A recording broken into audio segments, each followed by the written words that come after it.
नमो नारायण स्वामी जी। प्रणाम स्वामी जी। ओम नमो नारायण।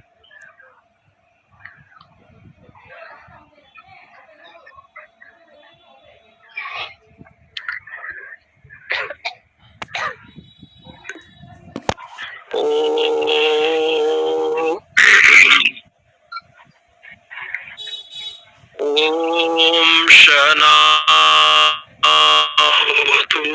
शनो भुनक्तु सवीर्यं करवावहै तेजस्विनावधीतमस्तु मा विद्विषावहै। ओम शांति शांति शांति। शंकरं शंकराचार्यं केशवं बादरायणं सूत्रभाष्य कृतो वंदे भगवन्तो पुनः पुनः। ईश्वरो गुरुरात्मेति मूर्तिभेद विभागिने व्योमवद्व्याप्तदेहायो दक्षिणामूर्तये नमः। ओम शांति शांति शांति। श्री राम जय जय राम। श्री राम जय जय राम। श्री राम जय जय राम।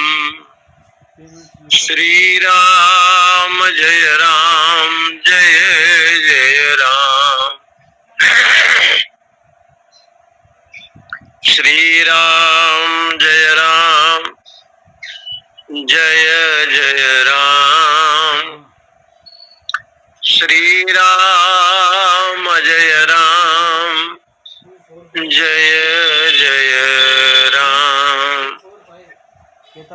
श्री राम जय जय राम। श्री राम जय जय राम। आप सभी को ओम नमो नारायण जय श्री कृष्ण कहते हुए विषय है कठोपनिषद। ऐसे तो उपनिषद जो कठोपनिषद है बहुत विशाल नहीं है, बड़ा नहीं है, मझले कलेवर का है। लेकिन यहाँ मुख्य प्रसंग ये है, उपनिषदों में बड़ा विचित्र विचित्र कथा है और बड़ा अद्भुत है। एक ऋषि है, उनके दो पत्नी हैं। ऋषि संन्यास दीक्षा ग्रहण करना चाहते हैं, परंतु उनके देवियां संन्यास ग्रहण करने का प्रयोजन को पूछते हैं। आप संन्यास ग्रहण क्यों करेंगे? तो याज्ञवल्क्य महर्षि कहते हैं कि संन्यास ग्रहण के बिना, संन्यास के बिना भगवत प्राप्ति संभव नहीं है। तो कहा कि वो संन्यास क्या है? बोले सारे विषयों को, रजोगुण और तमोगुण को छोड़ देना ही संन्यास है। तरति शोकम आत्मवित, आत्मवेत्ता शोक को पार कर जाता है। बृहदारण्य उपनिषद में एक पति है, उनके दो पत्नी हैं और पति और पत्नियों में संवाद है। याज्ञवल्क्य महाराज जी दोनों को समझाते हैं। देखिए कितना अद्भुत ये कथा है कि एक देवी लौकिक जगत को श्रेष्ठ मानती है, वो एक देवी परमार्थ को श्रेष्ठ मानती है। यहाँ कठोपनिषद में भी ऐसे है। एक ऋषि है जिनका नाम बाजश्रवस है, दान देने में निपुण, अन्नदान करने में निपुण थे और उनके पुत्र नचिकेता, उनके मन में जिज्ञासा हो रहा था कि मेरे पिता बहुत दाता है, पिता की कुछ दोष युक्त जो उनका लक्षण था उसको देख करके नचिकेता के मन में ये भाव जगा कि जिसको दान आप कर रहे हैं वो दान का प्रयोजन, महत्व, उसका जो सात्विक भाव, धर्म परायण, ये कहाँ चला गया। तो उस कठोपनिषद को भगवान शंकराचार्य जब भाष्य लिखा तो उन्होंने उपनिषद शब्द की व्याख्या करते हुए ये मुमुक्षवः दृष्टानुश्रविक विषय वितृष्णः सन्तो, भगवान शंकराचार्य भाष्य में लिखते हैं कि जो मुमुक्षु है, जिनको मुमुक्षु शब्द का अर्थ होता है मुक्तिम इच्छति मुमुक्षु, जो मोक्ष को प्राप्त करना चाहता है, ये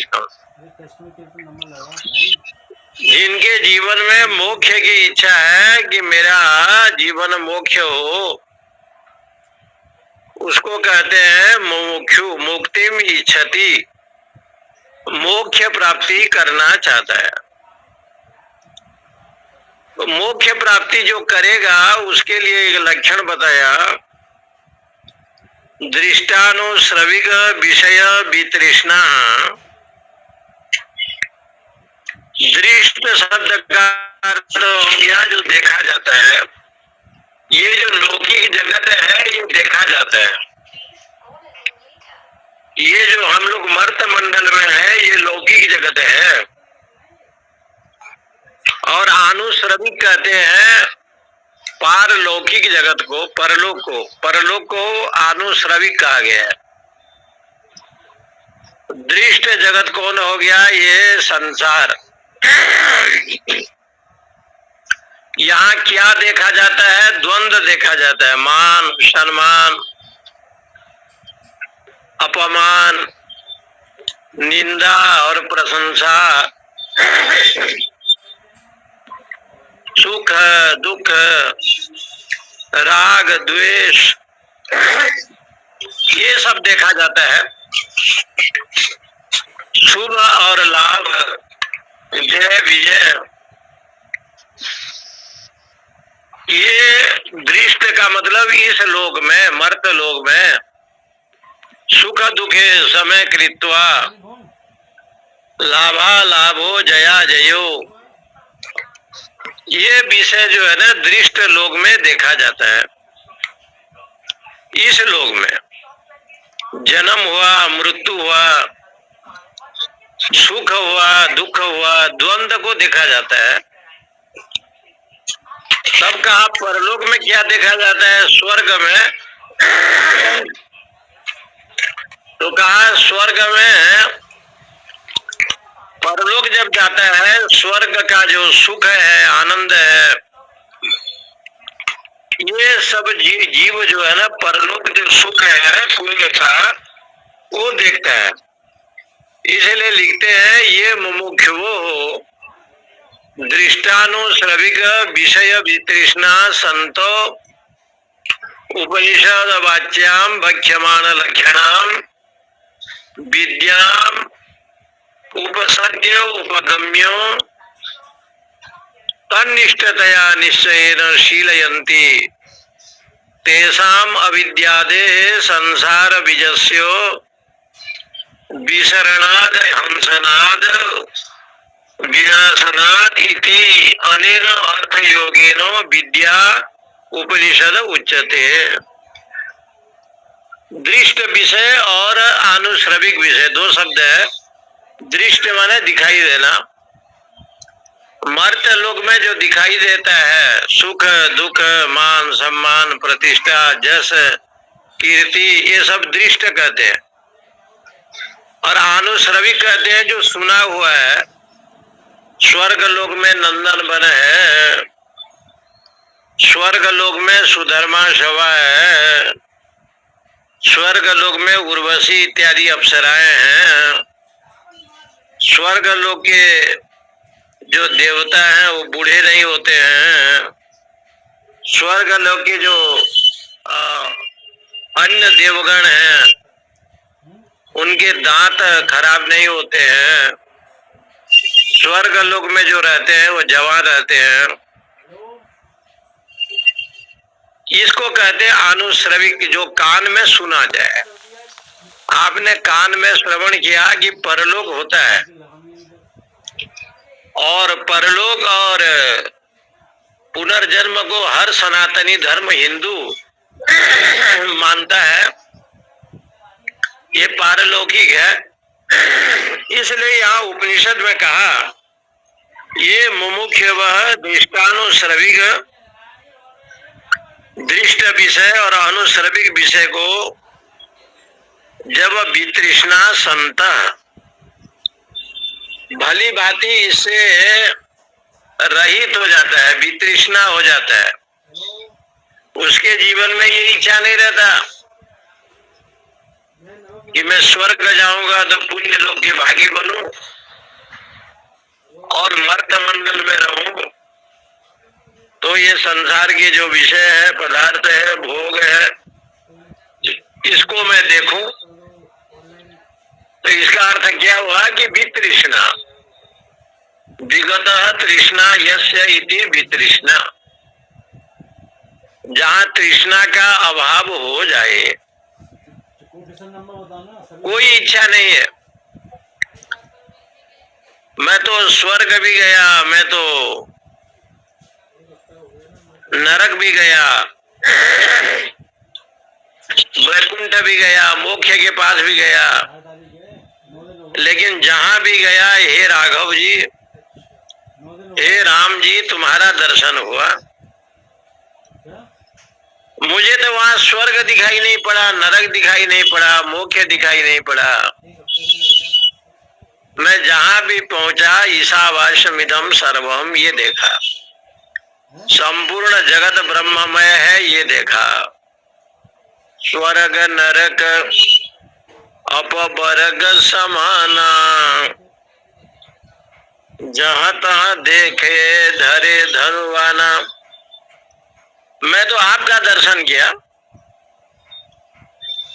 इसलिए ईशावास्य उपनिषद में पहला ही बताया कि भाई तेन त्यक्तेन भुंजिता, ये संसार को त्याग पूर्वक ही भोग करो, क्योंकि दृष्टानुश्राविक विषय वितृष्णा संत, जो इस लोक और परलोक में सब कुछ अनित्य देखता है, ऐसा जो साधक है वो ब्रह्म विद्या के अधिकारी माना जाता है। इसलिए उसको उपनिषद शब्द से कहते हैं। कल आपको मैंने बताया था कि उपसर्ग है, नी उपसर्ग है, सद धातु है। सदलिनी धातु का जो रूप है, विसरण गति अवसाधन, तीन अर्थ में प्रयोग होता है। क्विप प्रत्यय का सर्वापारी लोभ होता है तो बन जाता है उपनिषद। उसका अर्थ हो गया कि ब्रह्म विद्या तम निचाय तम मृत्यु मुखात प्रमुच्यते, ऐसे लिखा है। उस आत्मा ब्रह्म को अपरोक्ष ज्ञान के द्वारा अहम आत्मा गुणाकेश सर्वभूताशय स्थित इस रूप में जब जान लेता है तो जिज्ञासु मोक्ष को प्राप्त करता है। मृत्यु मुखात प्रमुच्यते, ऐसे बताया। इसलिए भगवान भाष्यकार आदि शंकराचार्य यहाँ पर लिखते हैं, ये मुमुक्षव दृष्टानुश्रविक विषय वितृष्णा संत उपनिषद शब्द वाच्याम वक्यमाण लक्षणाम विद्याम उपसद्य उपगम्य तन्निष्ठतया निश्चयेन शीलयन्ति तेषाम। जो इस लोक और परलोक में विषयों में विरक्त हो जाए उसके जीवन में अविद्यादे संसार बीजस्य, जो अविद्या है अज्ञान है, जो संसार का जो है मूल बीज है विसरणाद, वो विसरण हो जाता है, नाश हो जाता है। संसार का जो मूल बीज अज्ञान है अविद्या है उसका अभाव हो जाता है। ऐसे जो ब्रह्मनिष्ठ महापुरुष हैं वो अपने हृदय में उस उपनिषद वाच्य जो परमात्मा है आत्मा है वो सच्चिदानंद भगवान का दर्शन स्वयं करता है। इसलिए उसको उपनिषद शब्द से कहा गया। उपनिषद शब्द से कहा गया तम निचाय तम मृत्यु मुखात प्रमुच्यते। इसलिए जितने भी लोग हैं ये पूर्वोक्त जो विशेषण दिया है यहाँ लिखा है मुमुक्षु वा परम ब्रह्मम गमयति ब्रह्म गमयति तेन योगाद ब्रह्म विद्या उपनिषद तथा च बक्ष्यति ब्रह्म प्राप्तो विरजो अबूध भी मृत्यु। इसी प्रकार से ब्रह्म का ज्ञान हो जाने पर ब्रह्म के पास जाने वाली जो ब्रह्म विद्या है, क्योंकि ब्रह्मण ब्रह्म विद्या ऐसे बताया, ब्रह्म संबंधी जो विद्या इस विद्या को कहते हैं ब्रह्म विद्या। जैसे पिता और पुत्र हैं, पिता हो गया जनक और बेटा हो गया जन्य, तो उसको संस्कृत में कहते हैं जन्य जनक भाव। संस्कृत भाषा में लोग कहते हैं ये जनक है ये जन्य है, तो उसको दूसरे भाषा में कहेंगे तो कहा जाएगा जन्य जनक भाव संबंधेन। जन्य जनक भाव है, गुरु हो गया जनक और शिष्य हो गया जन्य। क्योंकि गुरुदेव माता पिता है इसलिए जनक और उसका शिष्य जो है जन्य है। माता पिता शरीर को जन्म देते हैं और गुरु जो है दूसरे शरीर को जन्म देते हैं। जिस शरीर के द्वारा आप स्वयं ब्रह्म का साक्षात्कार करें ऐसे गुरु देते हैं। इसलिए यहाँ कहा जाता है जन्मना जायते शूद्रः संस्कारात् द्विज उच्यते। संस्कार हो जाता है गुरु के पास जाने पर, संस्कार हो जाता है। एक महात्मा जी थे तो कहते थे यदि आप कैलाश आश्रम के शिष्य हैं तो लहसुन प्याज को कितने लोग छोड़े हैं। तो लोग को हाथ उठाने के लिए वो महात्मा जी बोलते थे, बहुत लोग हाथ उठाते थे कि महाराज हम तो लहसुन प्याज खाते नहीं। यदि आप लहसुन प्याज नहीं खाते हैं, सुबह 5 बजे आरती में आते हैं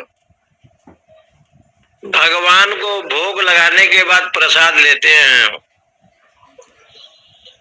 और जनेऊ धारण करते हैं। तो स्वामी जी कहते थे, मैं समझता हूं कि आप कैलाश आश्रम के भक्त हैं, क्योंकि किसी आप गुरु के पास जाएंगे तो आपको संस्कार प्रदान करेगा, और संस्कार में यही कहा जाता है, आहार शुद्धो सत्व शुद्धि, सत्व शुद्धि ध्रुवा स्मृति ही। आहार के शुद्धिकरण हो तो मन भी विषय वासना से रहित हो जाता है।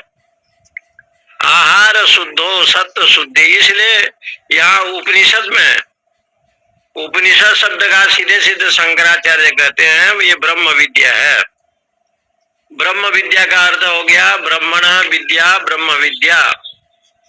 ब्रह्म की प्राप्ति करने का जो साधन भूत है, उसमें जो है सत संपत्ति, मुमुक्षुता, विवेक वैराग्य जो है, यही ब्रह्म को प्राप्ति करने का हेतु है। जो अखंड सच्चिदानंद ब्रह्म है, उसको प्राप्ति करने का निमित्त यही सब साधन बनते हैं। इसलिए यहाँ पर लिखते हैं, ग्रंथस्यापि तादर्थेन तत्शब्देन उपपत्ते, जैसे लिखा आयुर्वेद घृतम इत्यादिवत। उदाहरण दिया, जैसे किसी वैद्य ने कहा कि घी क्या है, आयुर्वेद घृतम, ये जो घी है शुद्ध घी, ये आयु है, तुम्हारी आयु है। तो उसने कहा कि आयु तो है नहीं वो घी। बोले घी आप यदि शुद्ध घी भोजन में लेते हैं, पूजा में लेते हैं, तो कहते हैं आयुर्वेद घृतम, वो आयुष को बढ़ाता है, दीर्घायु करता है। गौ माता का जो घृत है वो दीर्घायु जीवन में लाता है। तो जैसे ये कहते हैं आयुर्वेद घृतम, इसी प्रकार से ब्रह्मण विद्या, ब्रह्म विद्या, ब्रह्म संबंधी जो विद्या, उस विद्या का नाम यहाँ ब्रह्म विद्या कहा गया है। ब्रह्म का विद्या क्या है, ब्रह्म सच्चिदानंद है, तत्संबंधी विद्या भी वो नित्य है, वो भी सच्चिद आनंद स्वरूप को बताते हैं। इसलिए बार बार ये शब्द को कहा जाता है, तत्चिंतनम तत्कथनम अन्यो अन्य प्रबोधनम, क्योंकि वो परमात्मा का चिंतन करे, परमात्मा का गुणानुवाद करे, जो परमात्मा की कथा को श्रवण की।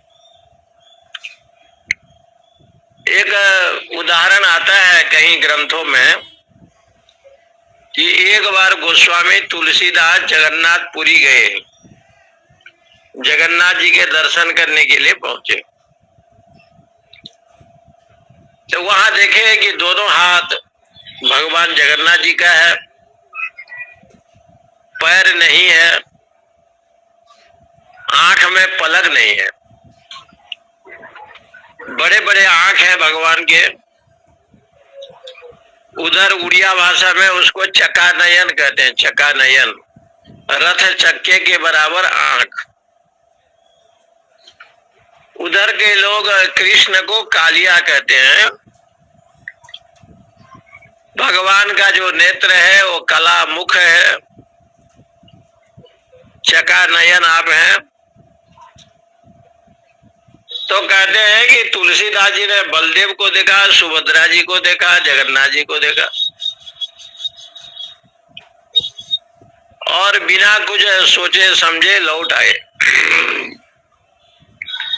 श्री जगन्नाथ महाप्रभु का दर्शन करने के बाद तुलसीदास जी अपने उड़ीसा पुरी में जहाँ गए थे, रुके थे, वहीं आए। बड़े दुखी हुए कि आज ये भगवान का क्या ये स्वरूप है। उन्होंने प्रणाम तक नहीं किया, ऐसे कहते हैं। और जाकर के जब लौट आए तो तुलसीदास जी कमरे में आए, बोले तो हमारे राम तो ऐसे है नहीं,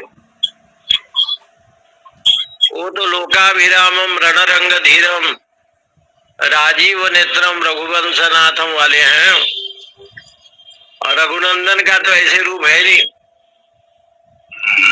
मेरे इष्ट देव ऐसे कैसे हो गए? रात को आए, सोए, और जैसे निद्रा हुई तो स्वप्न में कृष्ण का दर्शन हुआ, जगन्नाथ जी का। जगन्नाथ जी ने पूछा कि भाई तुम प्रणाम भी नहीं किया, चले आए, क्या बात है? बोले प्रभु आपका ये अलौकिक रूप को देख करके बड़ा मुश्किल, बड़े मन में घबराहट हुआ। आप तो राम जी हैं और साक्षात जो है ना दिव्य स्वरूप वाले हैं, ऐसे आपने ये जगन्नाथ जी में ऐसे विग्रह क्यों बनाया? तो भगवान जगन्नाथ जी ने कहा विग्रह मैंने नहीं बनाया, बनाया तुमने।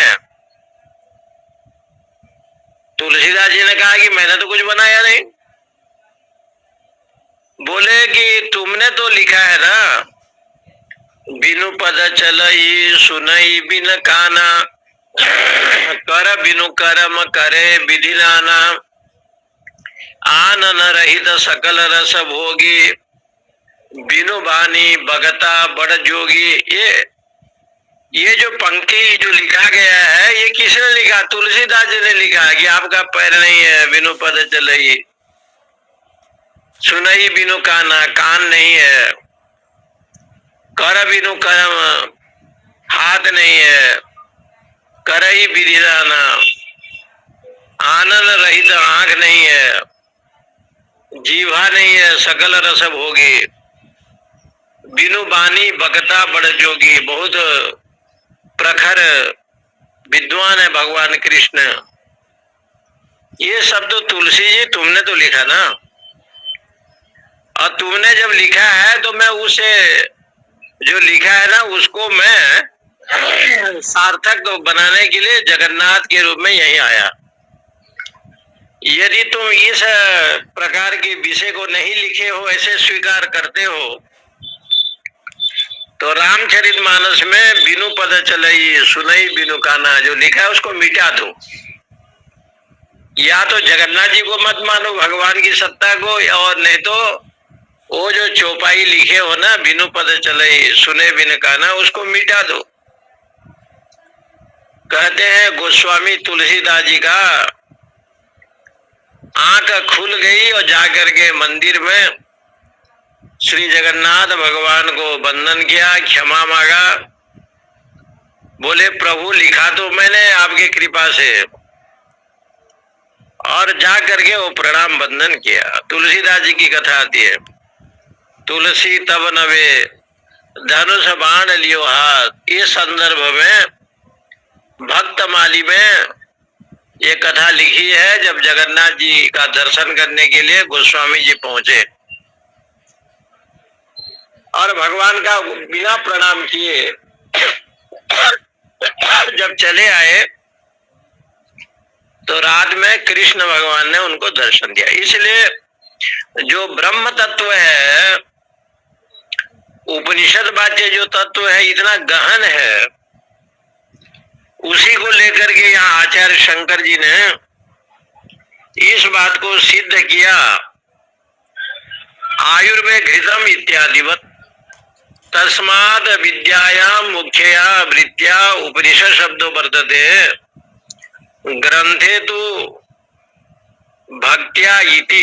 ये देखो, इसलिए विद्याया परम ब्रह्म प्रत्यगात्म भूतम, ये जो उपनिषद शब्द का जो विषय लिखा गया है, ये विद्या ब्रह्म विद्या को बताया। और ब्रह्म विद्या माने उपनिषद विद्या। हमारे यहाँ ब्रह्म विद्या का मतलब गीता जी उपनिषद है, वेद वेदांत का जो विद्या है, ये साक्षात ब्रह्म विद्या जो ब्रह्म को बतावे। और ब्रह्म को जो बताता है ना, वो साक्षात रूप में साक्षात कहता है कि ब्रह्म क्या है, यह साक्षात अपरोक्षात ब्रह्म। ब्रह्म को अपरोक्ष कहता है शास्त्र, ये वास्तविक में वो अपरोक्ष है। इसलिए संबंध भाष्य में आचार्य चरण भगवान शंकराचार्य ने सर्वप्रथम उपनिषद शब्द की व्याख्या की और ये सिद्ध किया कि उपनिषद का मतलब होता है कि जो मुमुक्षु लोग हैं, जिनको मोक्ष चाहिए, उनमें दृष्टानुश्रविक विषय वितृष्णस्य वैराग्यम, पातंजल योग दर्शन में वैराग्य का लक्षण बताया। जो दिखाई पड़ता है इस लोक में, मान सम्मान प्रतिष्ठा, परलोक में स्वर्ग आदि की इच्छा, सुख की इच्छा, पुण्य भोगने की इच्छा, ये सब विषय से जो वितृष्णा हो गया है, जिनके मन में कोई तृष्णा नहीं, उसको कहते हैं वैराग्य। इसलिए वैराग्यवान पुरुषो वेद, ऐसे भी आता है। वैराग्य से युक्त जो होता है वो ब्रह्म को जानता है, ऐसे छांदोग्य उपनिषद में मंत्र है। आचार्यवान पुरुषो वेद, ये भी आता है कि सदगुरु के चरणों में बैठता है, आचार्य के चरणों में, और उस ब्रह्म तत्व का भली भांति वो जो श्रोत्रिय ब्रह्मनिष्ठ के पास जाकर के वो अध्ययन करता है, पठन पाठन करता है, स्वाध्याय करता है। ये क्रम में ये उपनिषद शब्द कहा गया है। आगे का प्रसंग है प्रथम अध्याय प्रथम बल्ली। ओम उसन हवै बाजस्रवस सर्ववेदशं ददौ तस्य नचिकेता नाम पुत्रास। ओम उसन हवै बाजस्रवस सर्ववेदशं ददौ तस्य नचिकेता नाम पुत्र आसो। यहाँ पर जो बताया गया है कठोपनिषद, तो आप लोग ने सुना भी है, सब श्रवण किया है, लेकिन कभी कोई स्थल पर भगवान शंकराचार्य जो भाष्यकार है ना, वो जो लिखते हैं ना, बड़ा आश्चर्य लिखते हैं। इसलिए ये जो शंकराचार्य भाष्य को लेकर के थोड़ा जो विवेचना शास्त्रों में निरूपण की गई है, ओम उषन ह वै बाजस्रवस, इसमें जो है ना 5 शब्द हैं। सर्ववेदशं ददौ तस्य नचिकेता नाम पुत्र आस। प्रणव महामंत्र के द्वारा ओम जो प्रणव है उसका उच्चारण, श्लोक पढ़ो न पढ़ो, अन्य मंत्र पढ़े न पढ़े, आप केवल ओम का उच्चारण कर देते हैं तो सारा विषय की सिद्धि हो जाती है। क्योंकि भगवान का मुख्य नाम जो है ना प्रणव है। प्रकर्षेण स्तूयते नुयते इति प्रणव, ये ओंकार। छांदोग्य उपनिषद में ओम का वर्णन आया है, ओंकार इति उद्गीतम उपासितो। केवल ओम शब्द की व्याख्या कई अध्यायों में छांदोग्य उपनिषद में की गई है, छांदोग्य उपनिषद में। और उसकी व्याख्या करते करते अंतिम में सिद्ध किया कि जो ओम है तस्य वाचक प्रणव, ये जो ओंकार है ये भगवान का, आत्मा का, ब्रह्म का ये मुख्य नाम है। इसलिए यहाँ पर लिखते हैं ओम। ये प्रसिद्ध है उषन हवै बाजस्रवस। इसलिए यहाँ पर ये एक आख्यायिका है, एक उदाहरण है। ब्रह्म विद्या की स्तुति के लिए कथा लिखी गई है। संस्कृत में उषन शब्द जो आता है, उषन, ये शब्द बनता है बस धातु से, बस कांतो। एक धातु है पाणिनि व्याकरण में बस कांतो, उसे सत्री प्रत्यय करेंगे तो उषन शब्द बनेगा, उषन। बस कांतो धातु से सत्री प्रत्ययांत का रूप है उषन। उषन शब्द का अर्थ होता है बहुत कामना करने वाला। बहुत कामना करता है, और इतना कामना करता है तो स्वर्ग जाने की इच्छा है, तत्संबंधी ब्रह्मलोक जाने की इच्छा है। अनेक कामना से युक्त होकर के जो रहता है ना, बहु, उसको कहते हैं एक कामना वाला नहीं है, बहुत कामना वाला है। इसलिए उसको कहते हैं उषण, क्योंकि बस धातु का ये इच्छा है। बस धातु का जो अर्थ है ना, वो इच्छा अर्थ में है, और इच्छा का जो विषय होता है वो सकामी पुरुष होता है। सकामी पुरुष के जीवन में अनेक कामना होते हैं। स्वर्ग कामो यजेतो, एक कामना नहीं होता, अनेक काम। इसलिए यहाँ पर लिखते हैं उषण, माने अनेक कामय माना। उषण शब्द का अर्थ यही है कि भाई एक कामना वो नहीं करता। तद्दानम निमित्तम उषण कामय माना, अनेक प्रकार से कामना वाला। उषण हवै बाज श्रवस, हाँ भाई का कोई अर्थ नहीं है संस्कृत में, इसको निपात कहते हैं। निपात, निपात अर्थ में प्रयोग होता है। ओम उषण बाज श्रवस, अनेक कामना से युक्त होकर के वो जो ऋषि, बाज श्रवस, ऋषि का नाम है बाज श्रवस, ऐसे बताया गया। बाज कहते हैं अन्न को, श्रवस करते हैं कीर्ति को। अन्नदान के द्वारा जिनकी कीर्ति बढ़ी है उसी को कहते हैं बाज श्रवस। क्योंकि अन्नदान व्यक्ति जब देता है तो शास्त्र में बार बार कहा गया है धनम देहि, विद्या देहि, यशस्वंत जन्म कुरु, मुझे धन देना मैया, विद्या प्रदान करना, यश देना। इसलिए सप्तशती में कहा गया लक्ष्मीवंतम देहि, मुझे लक्ष्मीवंत बनाना, यश देना। मैं कीर्ति अर्जित करूं तो ये शास्त्रों में बार बार कहा गया लक्ष्मीवंत, लक्ष्मीवान होना चाहिए, ऐसे बताया गया है। तो उस समय ये ऋषि जो नाम है ना बाज श्रवस, बाज कहते हैं अन्न को, संस्कृत भाषा का शब्द है अन्न। अन्न दान के द्वारा जिन्होंने कीर्ति को बढ़ाया है उसको बाज श्रवस ऐसे कहा गया है। और उस बाज श्रवस का मतलब यहाँ लिखते हैं भाष्य में, बाजम अन्नम तद्दानादि निमित्तम श्रवो यशो यस्य स बाज श्रवा ऋषि, रूढ़ी तो एक ऋषि हुए बाज श्रवा, उसका पुत्र का नाम है बाज श्रवस। अन्न के द्वारा, अन्नदान के द्वारा जिन्होंने बहुत कीर्ति को कमाया है उसको कहते हैं बाज श्रवस।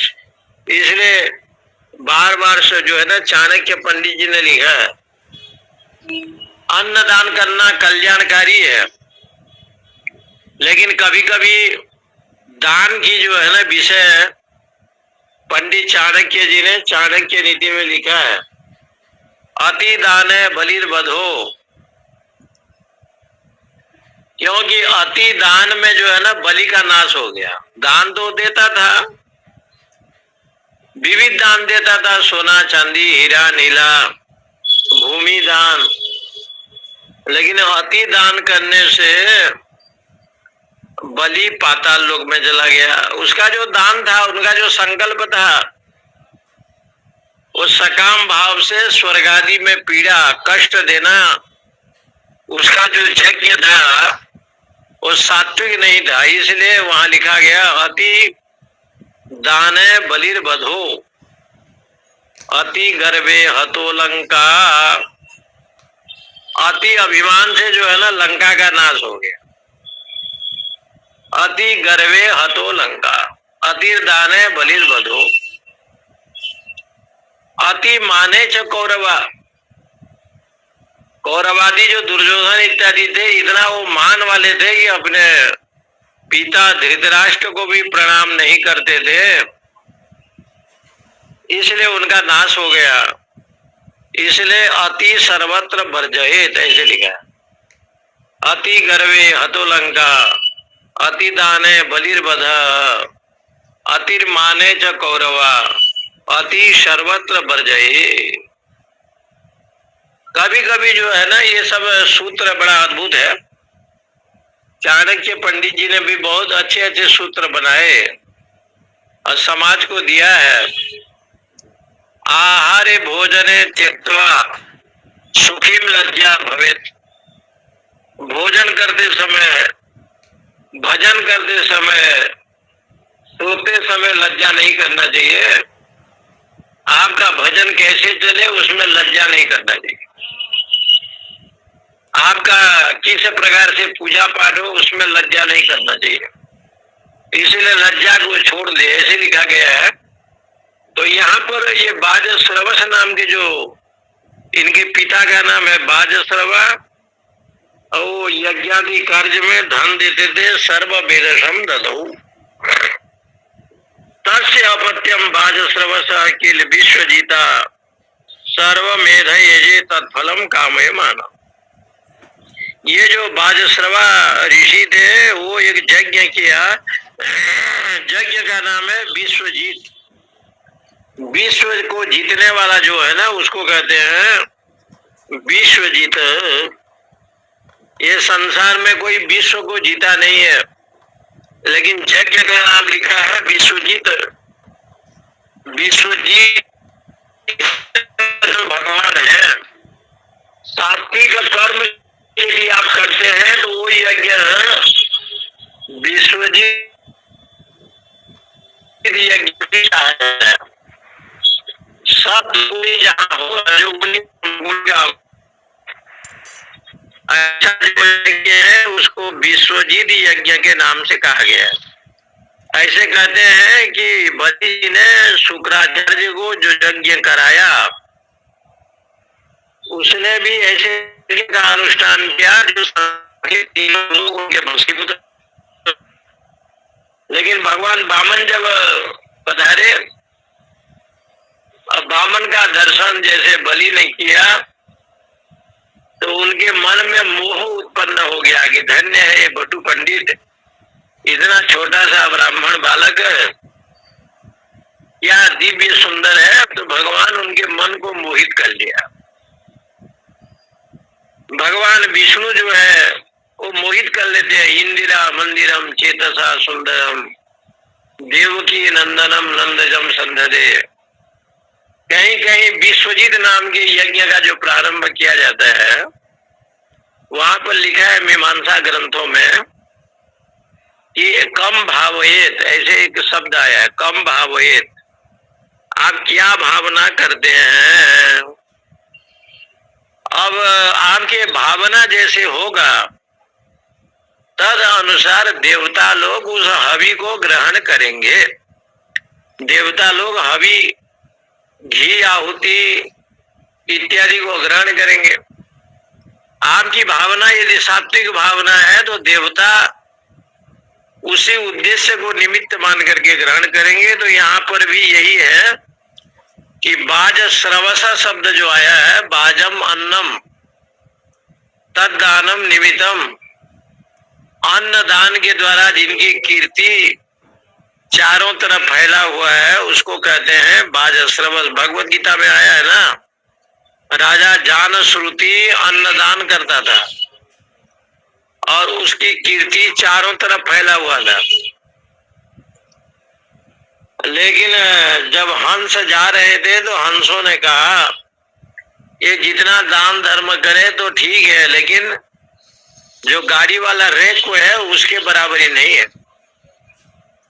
तो कभी कभी ऐसे शास्त्रकारों ने कहा गया आप बहुत दान करते हैं सोना चांदी सब, लेकिन मान लीजिए तुलसी पत्ता आपने दे दिया तो उसके बराबरी नहीं हो सकता। शालिग्राम दे दिया किसी को तो उसके बराबरी नहीं हो सकता। अपने जगह पर अर्थ प्रधान है, दान देना चाहिए, परंतु ऐसे दिव्य दिव्य चीज है जैसे शालिग्राम जी में तुलसी आपने दे दिया तो उसके बराबरी संभव नहीं है। इसलिए यहाँ पर जो ये दान देते हैं, उस दान को देख करके तम कुमार संतम दक्षिणासु नियमानासु श्रद्धा विवेश सो अमन्यत। उस समय जो है अनेक दान किया, तम कुमारम संतम, और दक्षिणा वो दे रहे थे बाज श्रवस, उसमें जो है दक्षिणासु नियमानासु श्रद्धा, दक्षिणा वो दे रहे थे तो उसमें कहते हैं कुमारम संतम, सामने नचिकेता भी जो कुमार था वो खड़ा था। कुमार कहते हैं इस समय जो बच्चा है ना वो 6 साल का है, 6 साल से 12 के साल के अंदर जो बच्चे होते हैं ना उनको कुमार कहा जाता है। ये कुमार शैशवे अभ्यस्त विद्यानाम यौवने वार्धक्यानाम, महाकवि कालिदास जी ने रघुवंश महाकाव्य में लिखा है, शैशवे अभ्यस्त विद्यानाम, शैशव काल में माने 6 साल से लेकर के कम से कम कुमार अवस्था में 12 वर्ष तक अध्यात्म ज्ञान का चिंतन करे, अध्यात्म को चिंतन करे, ये बताया। इसलिए वहां शब्द आता है कुमार, और स्त्रीलिंग में उसको कुमारी कहते हैं, कुमारी, कुमार इव कुमारी, पुरुलिंग में तो कुमार हो गया, स्त्रीलिंग में कुमारी हो गया। और कुमारी का लक्षण भी बताया है, ये 12 वर्ष तक जिसकी आयु हो उसको कुमारी कहते हैं, 16 साल तक हो तो षोडशी कहते हैं, और उसके आगे जो वयस्क होता है ना वो वयस्क को ग्रहण किया गया है, चाहे 20 साल हो 24 साल हो, जैसे भी शास्त्र में है। तो यहाँ पर दक्षिणा देने वाला जब देखा कि पिताजी दक्षिणा दे रहे हैं तो उसकी श्रद्धा बढ़ गई। श्रद्धा शब्द का अर्थ लिखते हैं बालम एवं श्रद्धा आस्तिक्यम बुद्धि पितुर्हित काम प्रयुक्ता विशेष प्रविष्टवती। श्रद्धा शब्द का अर्थ है आस्तिक बुद्धि, श्रद्धा शब्द का अर्थ यही है। हमारे पास श्रद्धा है, कहीं कहीं लिखा है वेदांत वाक्येषु विश्वास, गुरु वाक्येषु विश्वास श्रद्धा। गुरु और वेदांत वाणी में विश्वास करना भी श्रद्धा है, लेकिन भगवान शंकराचार्य ने यहाँ लिखा है श्रद्धा किम नाम श्रद्धा, श्रद्धा किसको कहते हैं, बोले आस्तिक बुद्धि। आस्तिक बुद्धि हो, नास्तिक बुद्धि न हो। गुरु गोविंद माता पिता को वंदन करे, उसमें आस्तिक भाव आ जावे, ईश्वर है ऐसे आस्तिक भाव आवे तो इसका नाम है श्रद्धा। ब्रह्म है ऐसे जान जा श्रद्धा, इसलिए यहाँ कहते हैं श्रद्धा।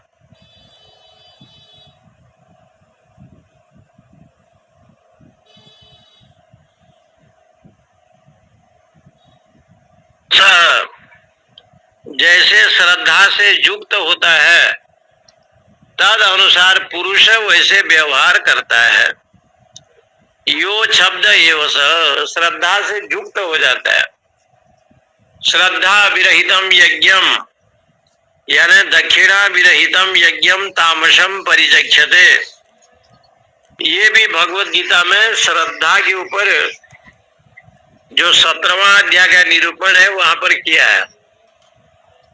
इसलिए यहाँ पर लिखते हैं श्रद्धा अविवेशो, श्रद्धा से युक्त होकर के। श्रद्धा शब्द का अर्थ लिखा है श्रद्धा आस्तिक बुद्धि पितुर्हित काम प्रयुक्ता विशेष प्रविष्टवती। श्रद्धा शब्द का अर्थ आस्तिक बुद्धि, गुरु वेदांत वाणी में विश्वास है भी श्रद्धा है। कई कई लोगों ने श्रद्धा शब्द का अर्थ किया है श्रद्धाति श्रद्धा, जो सत्य स्वरूप सच्चिदानंद ब्रह्म को हृदय में धारण करे उसका नाम है श्रद्धा। श्रद्धाति श्रद्धा ऐसे भी बताया क्या कहते हैं?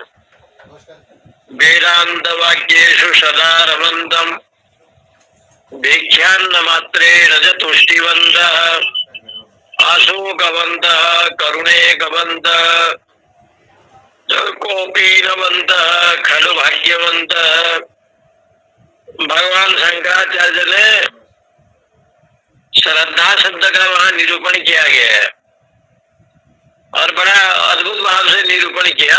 संग सस्सु विधेयताम काम्ये मति त्यज्यताम पापोग परिधूयताम भव सुखे दोषो न संधीयताम वेदो नित्यमधीयताम तदुदितम कर्म स्वनुष्ठीयताम तेने सस्य विधीयताम अवजते काम्ये मति त्यज्यताम।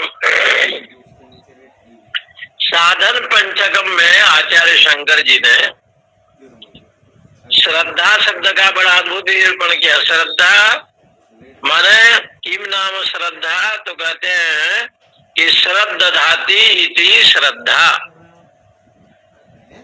सत स्वरूप परमात्मा को जो हृदय में धारण करता है उसी का नाम है श्रद्धा। इसलिए यहाँ पर श्रद्धा शब्द कहा गया। श्रद्धा शब्द का व्याख्या ज्यादा नहीं किया है। शंकराचार्य ने लिखा है आस्तिक बुद्धि, पिता की हित कामना से जो बुद्धि आया उसको कहते हैं आस्तिक बुद्धि। उस आस्तिक बुद्धि में ये बताया गया है पीतोदका जगदत्रिणा दुग्ध दोहा निरंद्रिया आनंद नाम ते लोकान तान गच्छति साधत। नचिकेता जी ने दक्षिणा दान ये सब देखा और दान दक्षिणा वो दे रहा है ये भी देखा, लेकिन शास्त्र कहता है ऐसे दान करो जो दूसरे का भी कल्याण हो स्वतः का भी कल्याण हो। इसलिए दान करना भी ऐसे उसमें रजोगुणी तमोगुणी और सत्वगुणी बताया है। विद्या दान करना सत्वगुणी बताया है, कन्या दान करना सत्वगुणी बताया है, किसी बालक ब्राह्मण का उपनयन संस्कार कराना सत्वगुणी बताया है। इसलिए गीता जी में तो सत्वगुणी का वर्णन किया गया है। कट्व अम्ल लवणा दूषण तीक्ष्ण रुख्य विदाहीना आहार राजश्रेष्ठा दुख शोकमय प्रदा। भोजन को भी सत्वगुणी बताया है। इसलिए यहाँ पर एक शब्द में व्याख्या कर दिया आस्तिक बुद्धि। वेदांत गुरु शास्त्र में जो विश्वास है पूर्ण विश्वास उसी को कहते हैं आस्तिक बुद्धि। इसलिए यहाँ पर लिखते हैं नचिकेता ने पूछा, इसके ऊपर ज्यादा भाष्य नहीं है। पीतोदका जगदत्रिणा दुग्ध दोहा निरिंद्रिया। पीत उदका, पीतोदका का अर्थ है पीत उदका। जगद पीतम उदकम यावीता पीतो दका।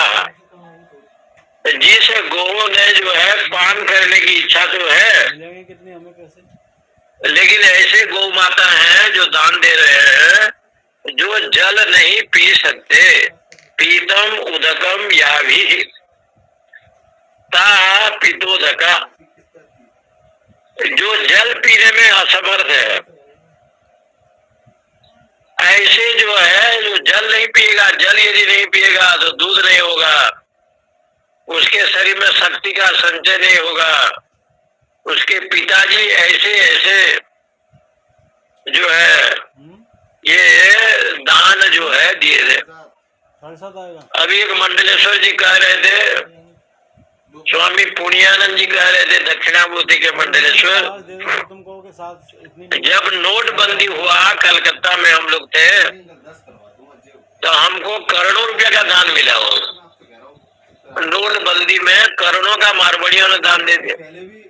वो कह रहे थे कि करोड़ों का दान तो दिया, लेकिन लाइन में खड़े होकर कौन जावे कौन चला न चला अब दान तो उसने कर दिया, और नोटबंदी के समय पर ऐसे व्यवस्था हो गई कि लोगों ने दान तो दिया, लेकिन वो दान में भी बड़ा कौन सी रजोगुणी है, कौन सी तमोगुणी है। तो यहाँ पर दान ऐसे दे रहे हैं, पीतम उदकम याभी ता पीतो दका, जो जल नहीं पी पा सकता, जगदम भक्षितम तृणम याभी ता जगद तृणा, जो घास नहीं खा सकती, दुग्ध दोह खिराख्यो यासाम ताम दुग्ध दोहा, जो एक भी घास खाने की शक्ति नहीं रही तो दूध कहाँ से देगा, निरंद्रिया अप्रजनन समर्था जीर्णा निष्फला गाव इत्यर्थ। ऐसे है कि जिसमें प्रजनन शक्ति नहीं है, जो पुत्र संतान को जन्म नहीं दे सकती, ऐसे ऐसे गौ हैं। यास्ताम एवं भूता गा ऋतिक भ्यो दक्षिणा प्रबुद्धा ददत प्रयछन व नंदा और नानंदा।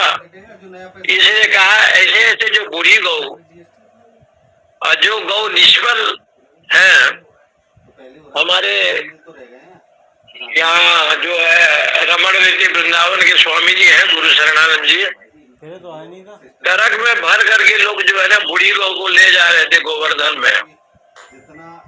तो महाराज जी को पता चला तो कम से कम 2000 गौ उस समय जो है ना वो ले जा रहे थे। तो स्वामी जी ने अपने वृंदावन में लाया, जहाँ रहते हैं गोकुल रमण रीति में। और आज भी देखिए उनकी सेवा होती है, जो दूध नहीं देते, पानी नहीं पी सकते, घास भी नहीं खा सकते।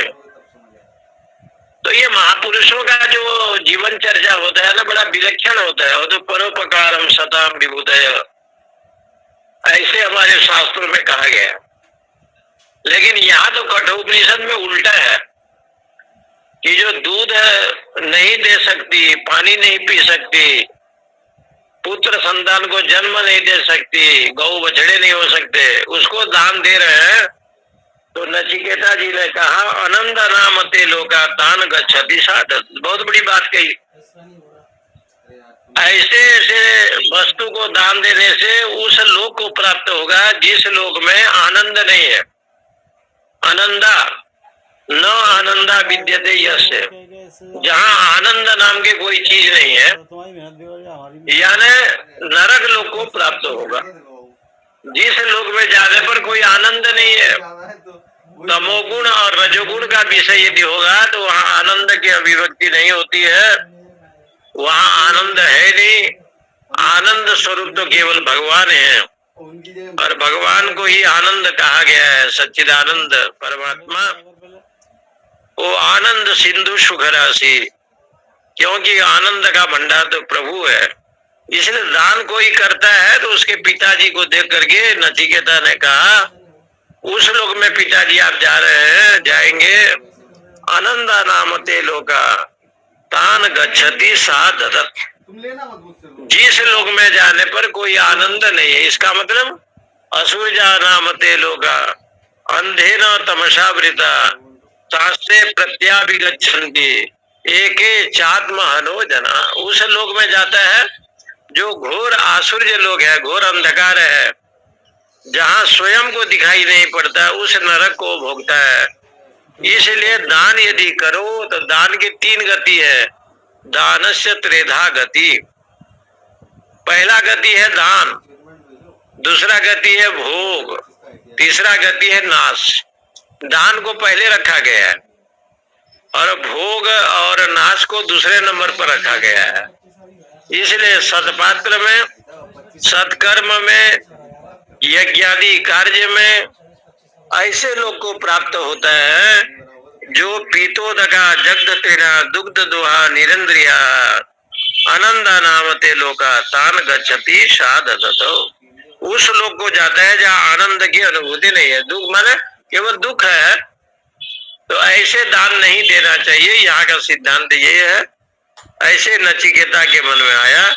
इसके ऊपर भाष्यकार ने ज्यादा भाष्य नहीं लिखा है, थोड़ा लिखा है कि भाई यदि दान आपको देना है तो आप आपके अंतःकरण में जो परमात्मा बैठा है स्वतः प्रसन्न हो, आप प्रसन्न हैं तो